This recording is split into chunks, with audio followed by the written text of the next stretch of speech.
As ilhas vulcânicas são formadas a partir de vulcões que emergem do fundo dos oceanos. Os vulcões submarinos entram em erupção e as lavas formam camadas de rocha que vão se acumulando a cada nova erupção. O vulcão fica cada vez maior e pode chegar até a superfície, formando uma ilha de origem vulcânica. Uma enorme rachadura de vários quilômetros se abriu lá na região do Quênia. E essa enorme rachadura surgiu do nada, de um dia para o outro. E essas rachaduras da litosfera são conhecidas como rift, pois a litosfera vai se rompendo lá dentro da Terra, que acabam formando fendas na superfície da Terra. E é exatamente isso que está acontecendo lá na África. Como falamos, atualmente a fenda não está tão grande, mas acreditam que ela esteja apenas no seu começo. O buraco embaixo dela pode ser ainda maior. Essa rachadura, que não para de crescer, está localizada no Vale da Grande Fenda. E esse nome é dado a uma região que vai do Oriente Médio até o Moçambique, e que na verdade lá embaixo é formado por um complexo de falhas tectônicas que surgiram há cerca de 35 milhões de anos atrás. E nessa região, por ter tanto caos, tanto movimento e tantas placas tectônicas diferentes, faz com que a crosta terrestre se mova cerca de 1 centímetro por ano. Por mais que seja pouco, né, 1 centímetro, isso num ano é muita coisa, galera. De acordo com esse cálculo, em 50 milhões de anos, o continente africano será dividido em 2. Isso, galera, é um cálculo baseado no mínimo, né? Porque a qualquer momento pode acontecer alguma coisa que faça com que a África se divida antes. A placa africana avança para cima da Europa, se afastando do Brasil a cerca de 2,5 centímetros por ano. Nós aqui no Brasil estamos relativamente livres de terremotos, porque ficamos no meio de uma placa enorme, a sul-americana, onde pouca coisa acontece. Já na outra costa do continente, a nossa placa está avançando para cima da placa de Nazca, mais antiga e mais pesada, em um processo chamado de subducção. As rugas do continente se desdobrando sobre a placa de Nazca formam a Cordilheira dos Andes, uma série de montanhas e formações que se estende do sul da América do Sul até Colômbia e uma pontinha da Venezuela. O maior pico, o Monte Aconcagua na Argentina, chega a quase 7.000 metros de altitude. Por isso, tantas cidades da América do Sul como La Paz são tão altas. E por isso temos vulcões e terremotos violentos na costa do Pacífico. Mas tudo isso é brincadeira perto do conjunto de montanhas que separa e regula o clima da Ásia, o colossal Himalaia, ou Morada da Neve. Uma cadeia de montanhas de quase 3.000 quilômetros, formada pelo norte do que era o continente indiano, colidindo com o continente asiático há cerca de 70 a 50 milhões de anos atrás, e enrugando conforme entra embaixo da placa tectônica da Eurásia. Sim, com muita determinação tectônica, a placa indiana subiu desde mais ou menos onde está a Austrália até colidir com a Ásia e entrar embaixo dela. O Himalaia foi formado pelo que era o fundo do mar do norte da Índia, que se enrugou e foi empurrado para cima. Por isso encontramos calcário e fósseis marinhos no alto do Everest. Um terremoto de magnitude 5,3 sacudiu Zagreb neste domingo. O tremor deixou feridos e causou danos materiais na capital croata. A situação levou as autoridades a pedir à população que não se reunisse por medo da propagação do novo. O tremor fez com que muitos habitantes deixassem rapidamente suas casas para se reunir nas ruas. A torre da catedral no centro histórico de Zagreb e as fachadas de vários edifícios foram danificadas. Segundo o Centro Sismológico Euromediterrâneo, o epicentro do terremoto foi localizado a cerca de 7 quilômetros ao norte de Zagreb. O terremoto também foi sentido no sul da Áustria e na Eslovênia.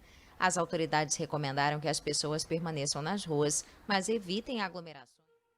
2 tremores fortes, com magnitude entre 5 e 5,5 graus na escala Richter, causaram pânico em Zagreb, na Croácia, neste domingo, além de sérios danos materiais e vários feridos, em meio ao confinamento de cidadãos imposto pelas autoridades contra a expansão do coronavírus. O primeiro terremoto, mais forte, levantou os habitantes da capital de suas camas por volta das 6h30 da manhã, seguido pelo segundo terremoto apenas meia hora depois. Milhares de cidadãos entraram em pânico nas ruas. Um número ainda indeterminado de pessoas ficou levemente ferido quando parte de edifícios e telhados desabou. Hoje de madrugada, na Indonésia, de acordo com os serviços de monitoramento, a coluna de fumaça e cinzas subiu até 15 quilômetros na atmosfera. Foram 6 erupções seguidas. A webcam image taken from Anak Krakatau Island in the Sunda Strait showed lava flowing from the volcano. Satellite images, meanwhile, detected a large magmatic eruption with ash and plume shooting 15 kilometers into the sky. There were reports of a loud boom heard 150 kilometers away in the Indonesian capital of Jakarta around 11 p.m. local time. Essa explosão foi a mais violenta desde dezembro de 2018 e chegou a ser ouvida na capital Jakarta, a 150 quilômetros de distância.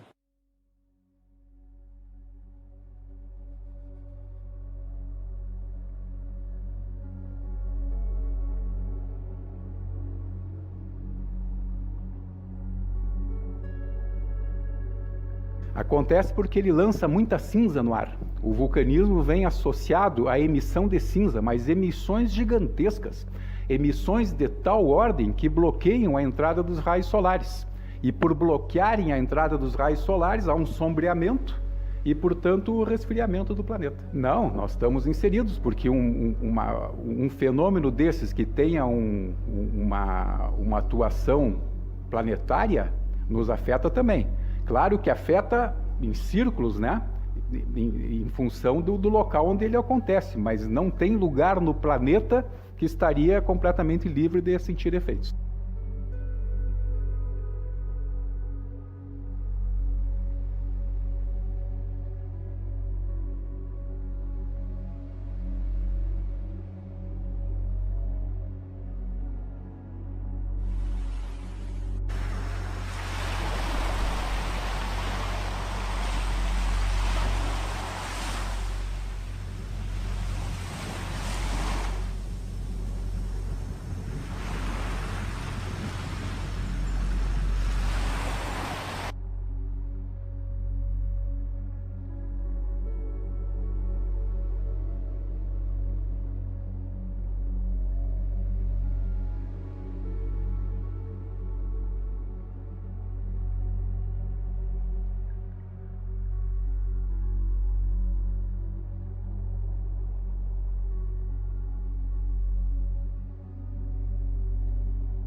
A volcano in Mexico has erupted several times with a dramatic show of lava and ash. One of the most active in the country, the volcano spewed a large column of gas and rock some 1,200 meters into the air. Newly released video captured Mexico's El Popo volcano in action.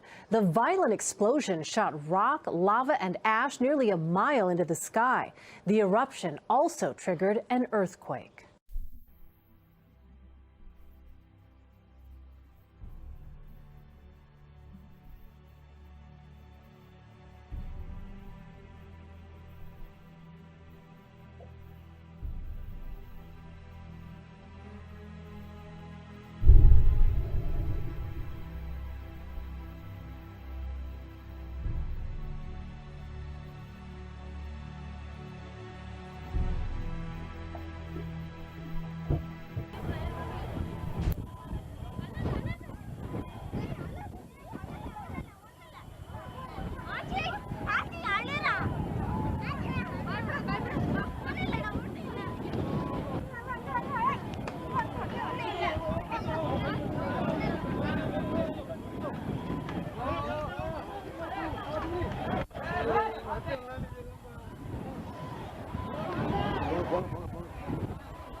Oh my God, look, it's just coming in now, right over the swimming pool.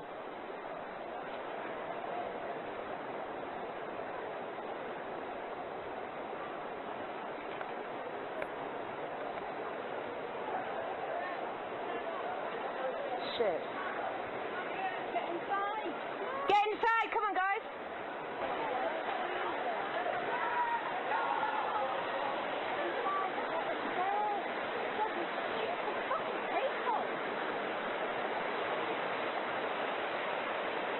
We've got to get out here. We'll be alright for this one.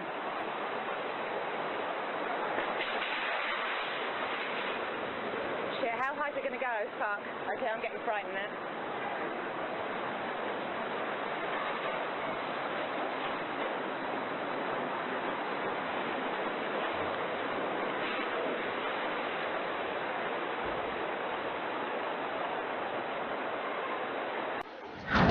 Oh my God, that's...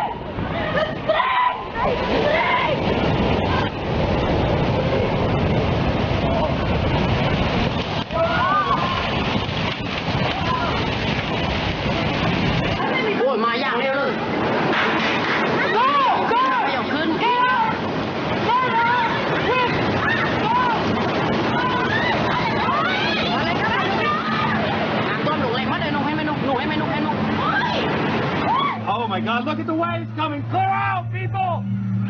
Clear out! I hope no one was out there! Shit, shit, shit! Det kommer igen här!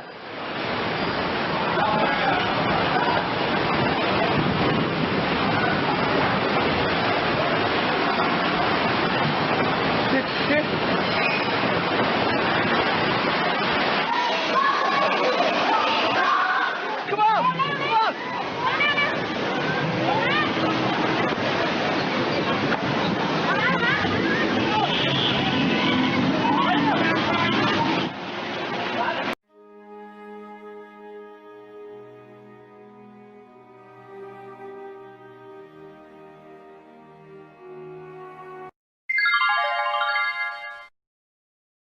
Praticamente toda a costa da Califórnia está localizada sobre a falha geológica de San Andreas. As falhas geológicas são as maiores responsáveis pelos terremotos que acontecem em todo o mundo. Elas são rupturas nas placas tectônicas que acumulam energia ao longo do tempo e, por conta da pressão extrema, causam os tremores. A falha de San Andreas foi descoberta pelo geólogo Andrew Lawson em 1895. Pouco mais de uma década depois, ela foi responsável por um dos maiores sismos registrados em zonas urbanas de toda a história. O terremoto de São Francisco, que aconteceu em 1906 e foi registrado como de 7,8 graus na escala Richter e que destruiu completamente uma das cidades mais desenvolvidas do estado naquela época. No início, quando a falha de San Andreas foi descoberta, ninguém deu muita atenção. Até que o mortífero terremoto de São Francisco, que dissemos há pouco, aconteceu e os cientistas se viram obrigados a investigar a relação entre os tremores e aquele terreno erodido. A situação tectônica na Califórnia é diferente. Lá, duas placas estão passando uma pela outra. Como tal, as previsões recentes limitam a possível magnitude máxima do terremoto ao longo do sistema de falhas de San Andreas para 8.0. Embora com uma estimativa de probabilidade de 7% de que tal evento possa acontecer no sul da Califórnia nos próximos 30 anos.